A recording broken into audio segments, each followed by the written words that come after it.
I stand here today with the sheriff as he makes an important announcement that will amplify our ability to protect our vulnerable communities in their time of need. My deepest thanks to our first responders who have been battling this blaze, and to the law enforcement officers who have been standing up against criminal activity to the best of their ability.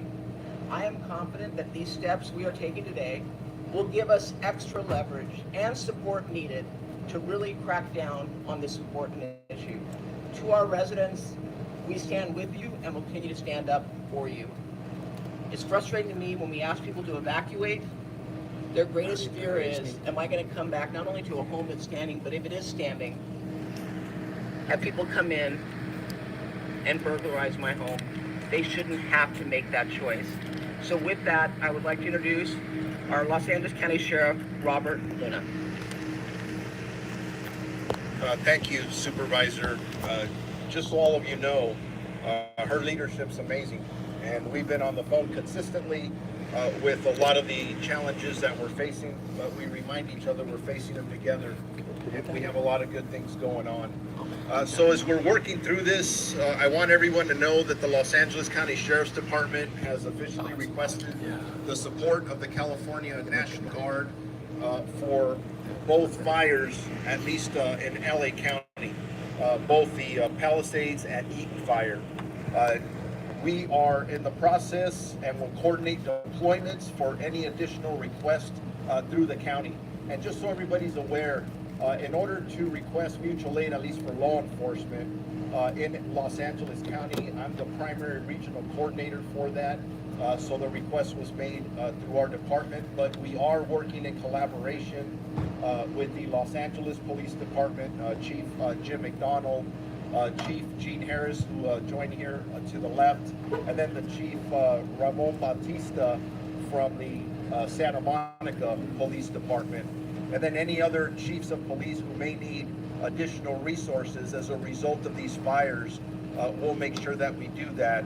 So for the last 24 hours or so, we have had approximately 400 National Guard members throughout the state ready to support us. And as I just stated, they will be coming in. We expect that they may be on site as soon as tonight. That may change a little bit, but they will be assisting us with traffic control and critical infrastructure protection. They will be staged throughout the Los Angeles region, and our Emergency Operations Bureau is currently working on specific missions that they will fulfill both in these affected county fire areas, the city of Pasadena, the city of Santa Monica, and the city of Los Angeles. This wouldn't be possible without the assistance of Governor Newsom, who approved this request.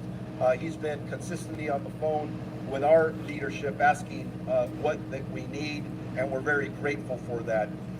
This effort will allow law enforcement to free up our resources and move personnel to other critical areas throughout the county, in a sense becoming a force multiplier.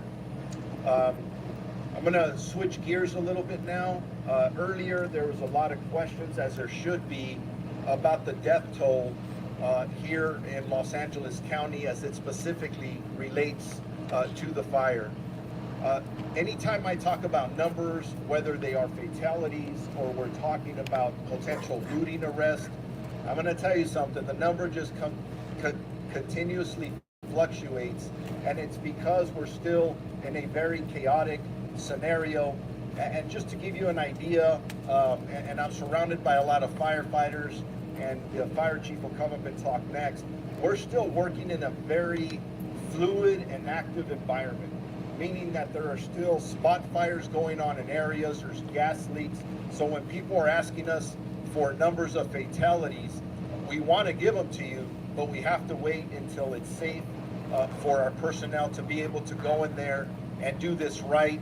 Because to some people, the death toll may just be a number. To us, on our side of the fence of public safety, each one of those numbers is a family member. We're going to have to make notifications with our partners at the coroner's office to let them know that they're not going to see their family members anymore.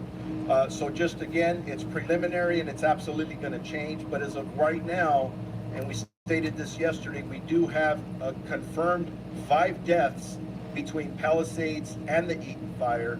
But that number again is going to change as more information comes in and when we start to get into the damaged area. The homicide detectives for the LA County Sheriff's Department are trying to get into the locations to process the scenes, but they've been delayed for the dangerous conditions that I just spoke about. But once homicide is able to get in there, they'll do the death investigations, and then we'll have more complete information that a lot of people are asking us for.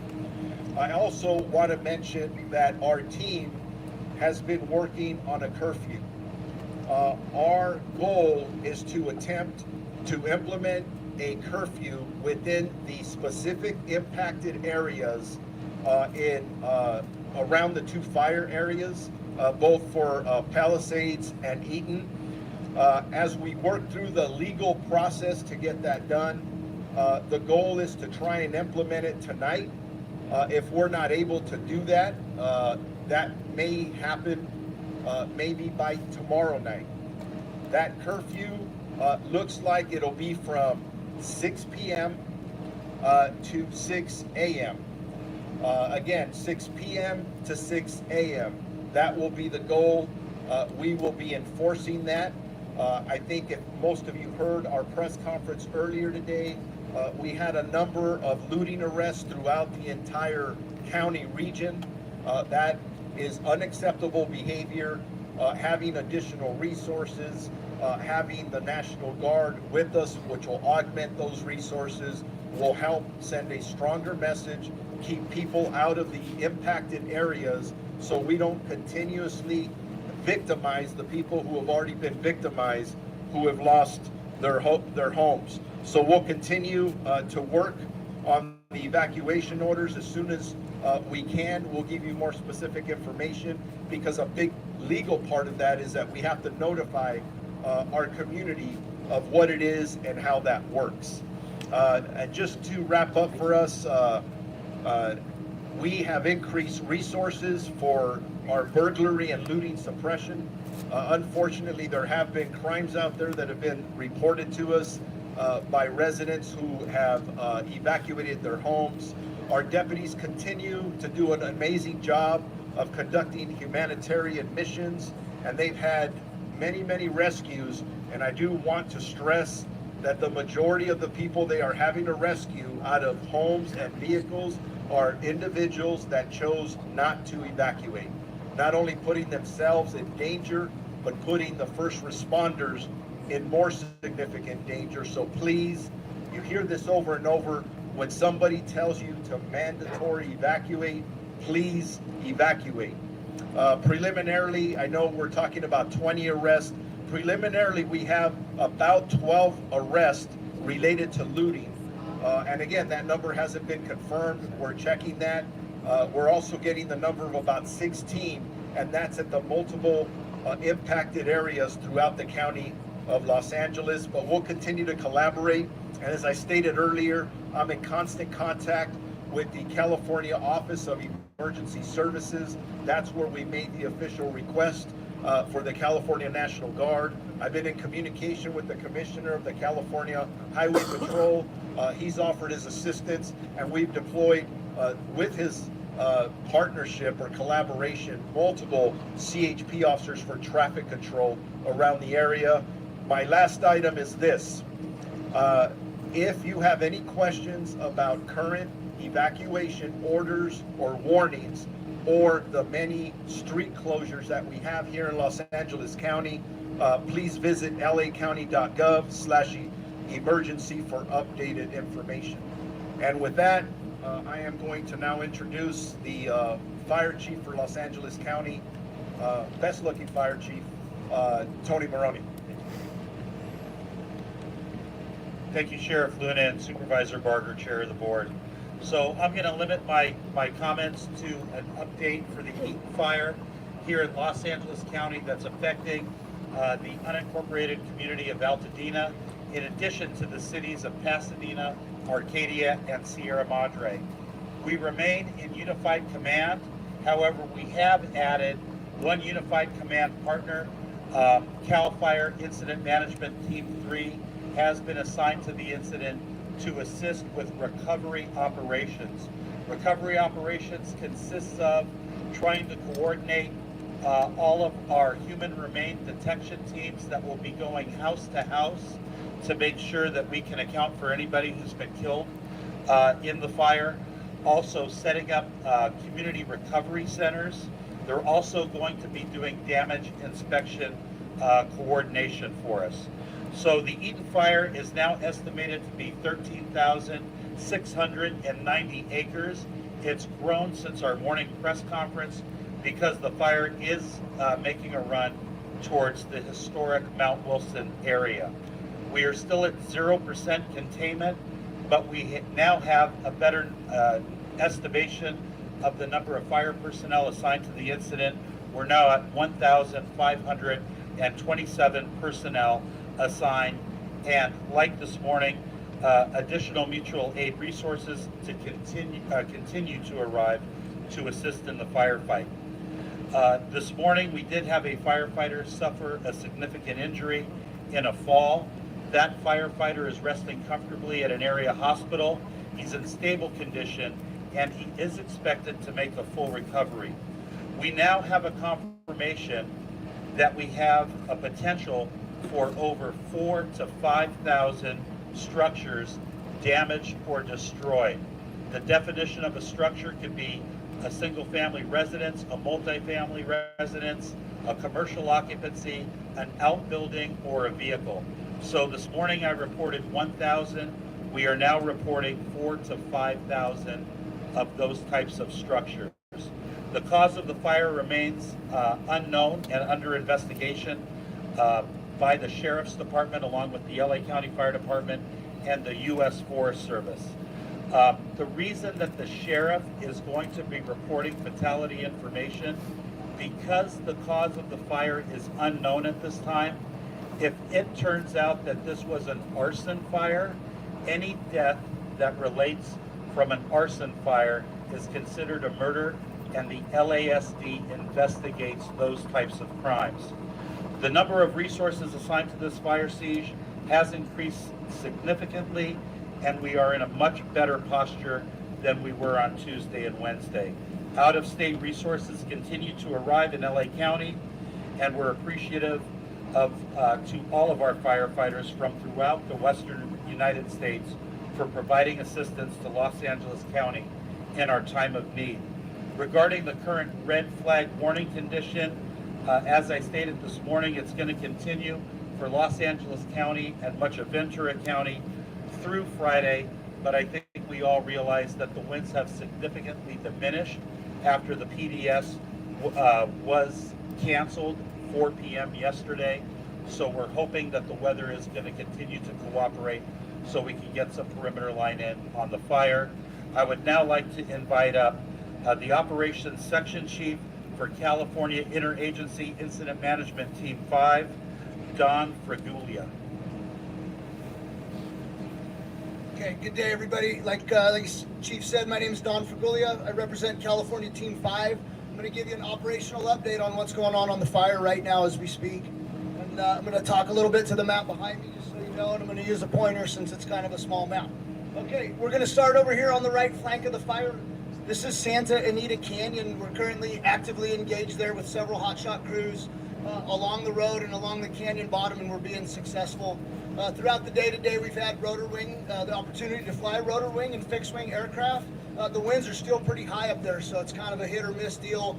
We get the aircraft up and we get them flying, and then it's just too dangerous for the pilots and they have to come back down. So it's a constantly evaluation, constant use of that aircraft, and we're being successful when we're able to fly them. As we come along the north end of the fire there, Mount Wilson was mentioned recently in this press conference. I want everybody to know the fire has made it to Mount Wilson. We're actively engaged there, and so far no loss to any values at risk at Mount Wilson. And we're feeling good about what we have to do up there tonight to keep that site secure. As we come across the top of this fire, Over here towards the Jet Propulsion Laboratory, we're making good progress here as well. Values at risk obviously include the JPL among other things out there. So priority for me as an operations is this side of the fire over here is a high priority. We're concerned about the winds that are potentially coming to outflank us in the coming days. So all hands on deck. We're going to work day and night, and we expect to continue. You'll see some containment in the coming days. Thank you.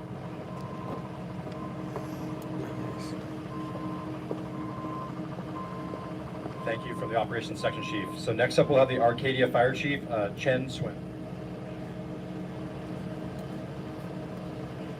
Hello, my remarks will be brief. My name is Chen Swen, Fire Chief for the City of Arcadia.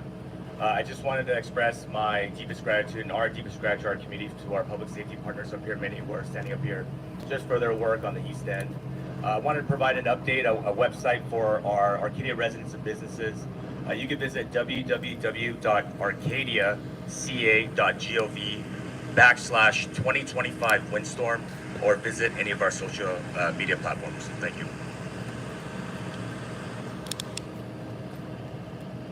Now we'll have Pasadena Fire Chief Chad Augustine. Chad.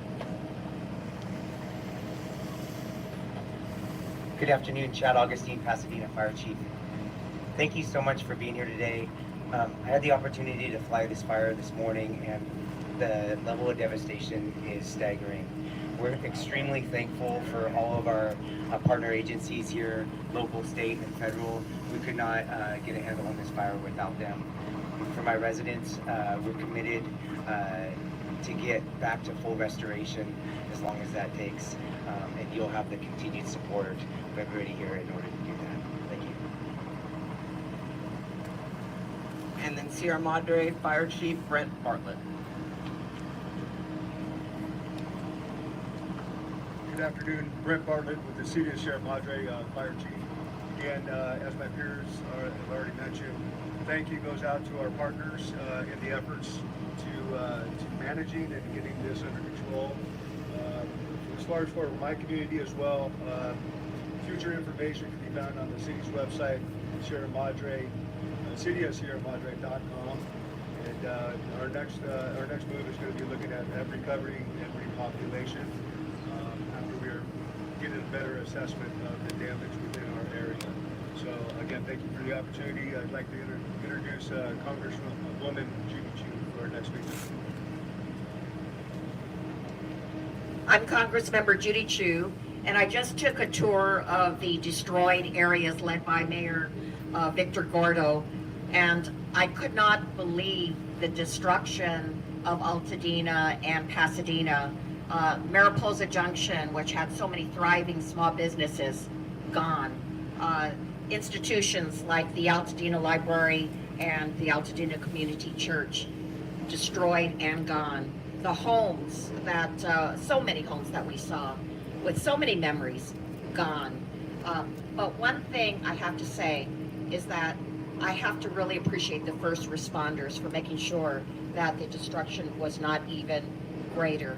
I also want to say that there is help from Washington, D.C., and President Biden just announced something very, very important, which is our area has already been approved for the fire emergency management grants.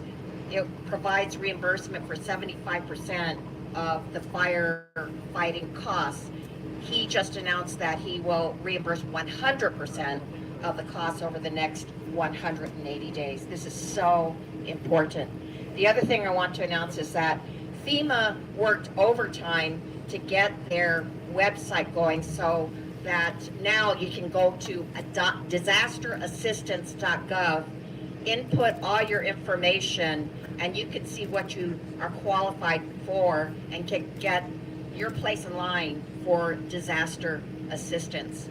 And then the third thing is that the FEMA administrator, Deanne Criswell, is coming out here from Washington, D.C. She toured the Palisades site, but she will be coming here later today to see what destruction occurred here at Eaton.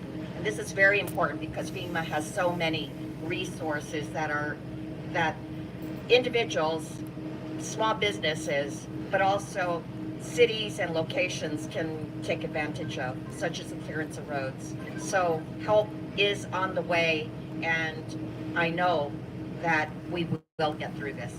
And now I would like to introduce Mayor Victor Gordo, Pasadena. Thank you, Congressmember. Let me first just say on behalf of the city of Pasadena and our residents that our thoughts and prayers are with all of those affected in the county of Los Angeles, including our neighbors in the Palisades, and certainly our community of Altadena, which we consider to be very much a part of the city of Pasadena. I'd like to thank all of the first responders with the county of Los Angeles, with the state, and those that are continuing to come to assist us. And it's not just those wearing the badge that are first responders. We have many civilians. We have Red Cross workers, volunteers. We also consider to be first responders. In Pasadena, our police chief and our executive leadership team is considering a curfew, and we'll have more information as it relates to a curfew. We certainly will welcome the augmented services and additional assistance of the National Guard.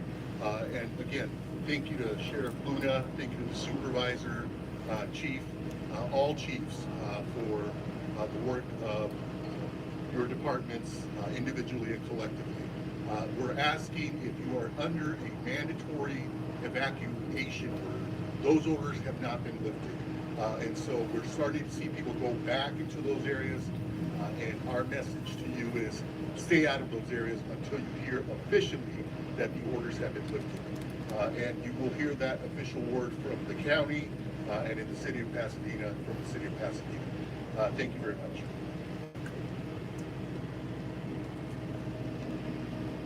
And I also want to thank the following individuals who are here with us today, showing their support.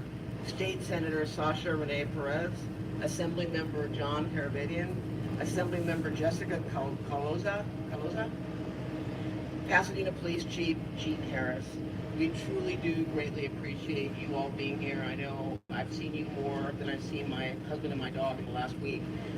But honestly, this is what it's about. We talk about community. It's also about working together to make sure that we work to make sure that our constituents are served. So with that, I'm going to open it up to questions. Sheriff Luna. Hold on one second. Okay, that'll conclude our speakers for today. We're going to open it up to questions. Pono Barnes will be walking around the microphone, so just state your name, who you want your question to be to, and what media outlet you're from. Okay, yes, Amy Powell from ABC7. Question for Sheriff Luna. I know you said the details about the curfew are still being worked out, but can you talk about, would that involve blocking access roads to certain parts of these communities and how that might affect residents? There's definitely going to be an impact on residents, but we will do whatever we can to brief the deputies and or National Guard members that are out there to be very sensitive to the needs of the residents. They've been through a lot, and we'll try and help them out as much as we can. Obviously, a big part of what we're doing is to protect the properties that are there. So in regard to specific details of road closures, we will be putting those out to what that looks like. We will try and minimize the impact to our community, but we're also trying to maximize the security around there. So we'll try and find a good balance. But I do want to reiterate that as we talk about the National Guard being deployed and or once the curfew comes on board, it's only going to affect the areas that have been heavily impacted by the fires. It is not a county-wide curfew. It will not impact other cities in the county that have not been impacted. What we're looking at as we're drawing up the paperwork, we're looking at the zones that were evacuated, that were mandatory evacuations. That's where our primary focus is, keeping in mind that the wind's still blowing, the fire's still not contained, and we will be flexible enough to adjust to those areas and then take away areas where eventually we will be repopulating certain neighborhoods.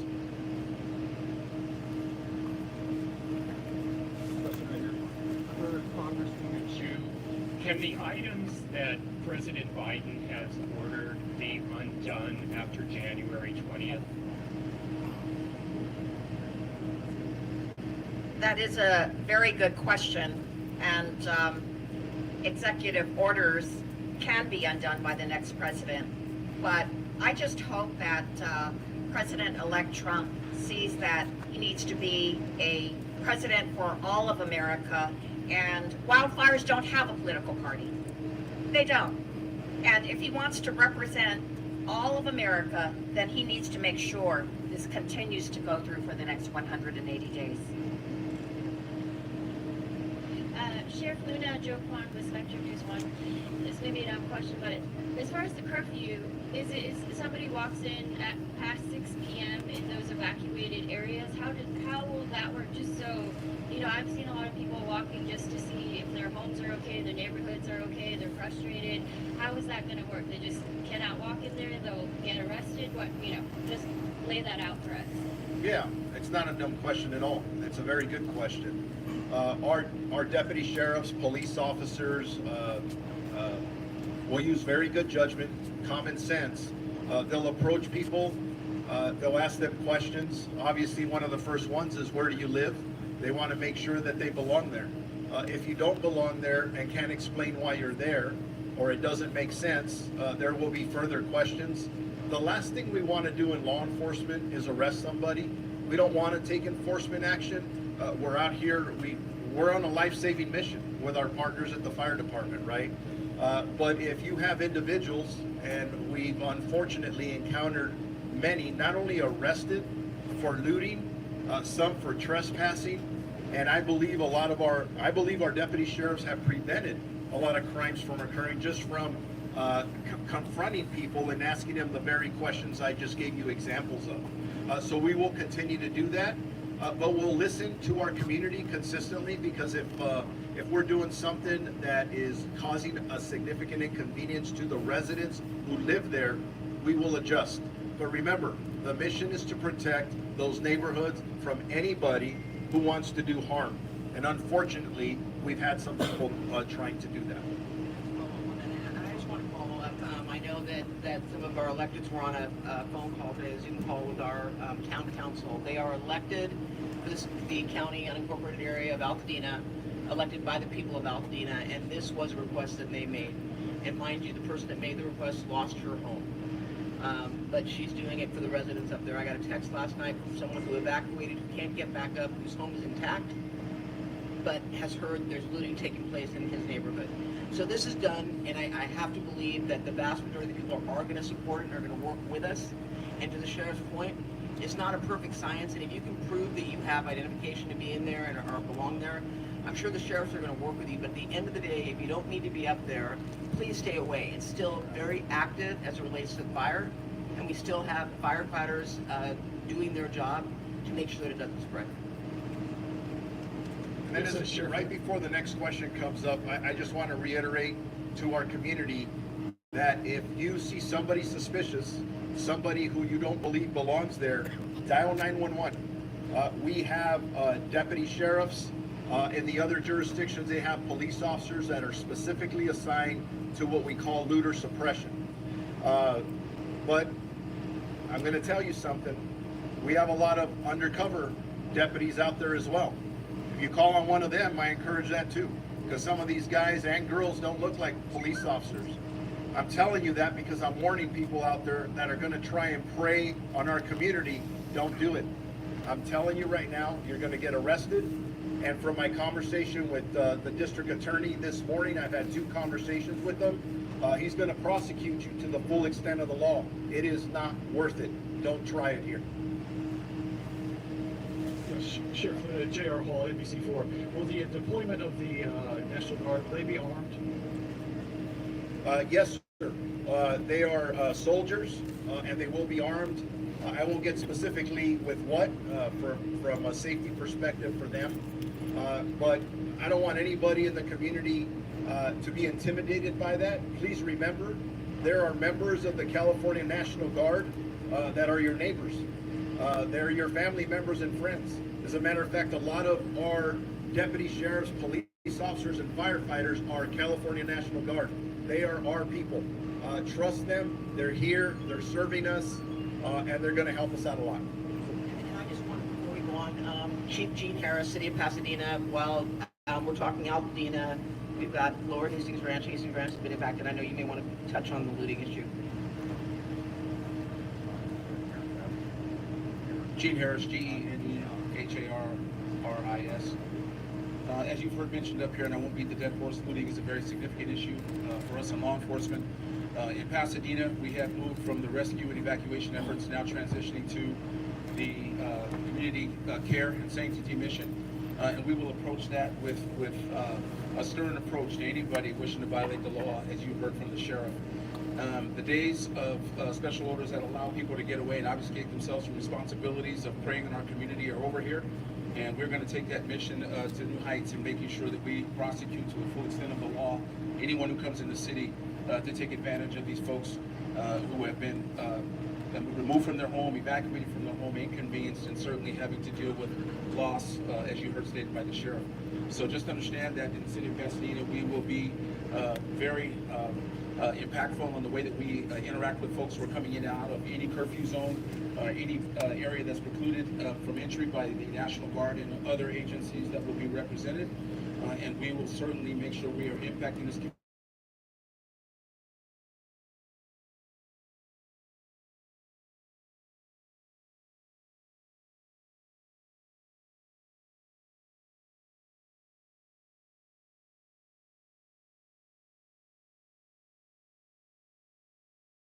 Is there any other questions?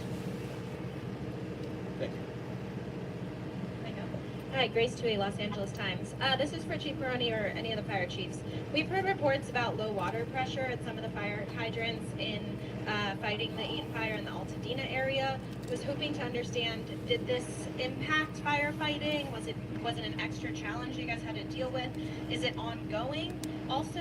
And do you have any idea what's causing the low water pressure?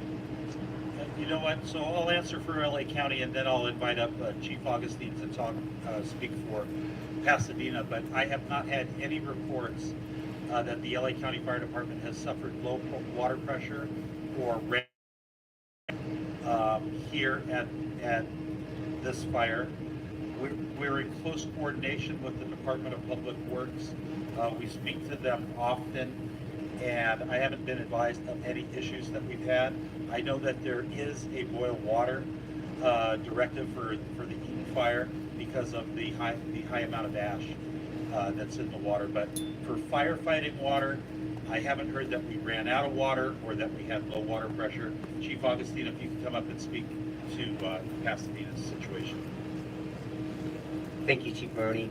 Specifically for Pasadena, we did have a short period where we had a low flow state on a very small amount of our hydrants. We had an extreme amount of draw, multiple fire engines pulling water at the same time. We also did have a loss of power, which impacted our pressure. That was for a very temporary amount of time that first evening, and we have no impacts at this time. Thank you. I also, Chief Bartlett from Sierra Madre would like to also add to this. Yes, thank you for your question. As far as the city of Sierra Madre goes, we have no reports of any issues with water or flow. So again, we have our own water service, water department. I'd like to give them absolute accolades for their making sure that we were able to have sufficient flows and be able to handle the flows. Thank you. Hi, thank you. Brian Carter from the Star News. Just a quick question. One incident commander was talking about wind and the possibility of wind still impacting the firefight. Can anybody elaborate on that a little bit more? Just what you're expecting over the next couple of days, 2-3 days? And also, if you just give your name one more time. Thank you. Yeah, sure, no problem. My name is Don Frigulia, and I'm an operations section chief, so I'm not the IC. I'm running all the operations on the ground and in the air. Yeah, we're expecting more Santa Ana winds. If you look at the weather forecast, we do expect those. I think we're back in a red flag tomorrow, in fact, and then we're talking about Tuesday. Next week is another set of maybe even more robust. So, doesn't want to give up yet. Did I answer your question? Yeah, I'm just pretty concerned about flare-ups, coming with increased wind over the Yeah, next couple days. absolutely. It's so dry out there. I think the last figure I heard was over 260 days without rain down here, so it's very, very dry. I feel that's very receptive. Yeah, we expect it. Before you start, I just want to say, the senator told me that she saw online that there is a rumor that FEMA is going to be at the Pasadena Convention Center, and we're being told that is not the case. That's why when the Congress member provided the address to go online, I'm being told that is what FEMA is asking residents to do. And if you don't have access to a computer, we are working to make sure the libraries are all available and we have personnel there to help assist. Again, there's something going on online, on social media, talking about FEMA being at the Pasadena Convention Center, and that is not the case. I just wanted to set that record straight, and I appreciate you for letting us know. One last question, go ahead. Sheriff Luna, do you know, are you guys responding to missing persons reports at this time? Do you know how many you guys have received related to the fires? Yes, we are still continuously not only responding to missing person reports, but really our routine calls for service. Our deputies are doing an amazing job of trying to find a balance between all of their responsibilities. I don't have any specific details. We could follow up with you on some of those. I am aware of a missing person report up at the Palisades fire that ended in tragedy with a death. But if anybody believes somebody's missing, I encourage you to notify or